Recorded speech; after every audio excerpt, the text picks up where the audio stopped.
আসসালামু আলাইকুম। দেশজুড়ে শুরু হয়েছে তীব্র তাপমাত্রার দাপট, যা ধীরে ধীরে আরও বিস্তৃত হতে পারে।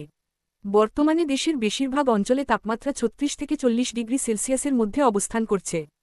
বিশেষ করে রাজশাহী, খুলনা, ঢাকা ও রংপুর বিভাগের ওপর দিয়ে মাঝারি থেকে তীব্র তাপপ্রবাহ বয়ে যাচ্ছে। দিনের বেলায় রোদের তীব্রতা এতটাই বেশি যে বাইরে বের হওয়া কষ্টকর হয়ে উঠছে, আর রাতেও মিলছে না তেমন স্বস্তি। এই পরিস্থিতির পেছনে রয়েছে আকাশে মেঘের স্বল্পতা এবং গরম বাতাসের আধিপত্য। ফলে সূর্যের তাপ সরাসরি ভূপৃষ্ঠে পড়ে তাপমাত্রা দ্রুত বাড়িয়ে দিচ্ছে। একই সঙ্গে বাতাসে আর্দ্রতা বেশি থাকায় অনুভূত তাপমাত্রা আরও বেশি মনে হচ্ছে। সতর্ক এই অবস্থায় সবচেয়ে বেশি ঝুঁকিতে রয়েছেন শ্রমজীবী মানুষ, কৃষক এবং যারা দীর্ঘ সময় বাইরে কাজ করেন।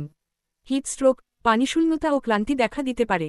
তাই অপ্রয়োজনীয় বাইরে বের হওয়া এড়িয়ে চলা, বেশি বেশি পানি পান করা এবং রোদে ছাতা বা মাথা ঢেকে চলার পরামর্শ দেওয়া হচ্ছে।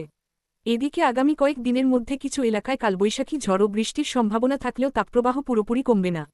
অর্থাৎ গরমের এই দাপট এখনই শেষ হচ্ছে না, বরং মাঝে মাঝে স্বস্তি এলেও আবার তীব্র গরম ফিরে আসতে পারে।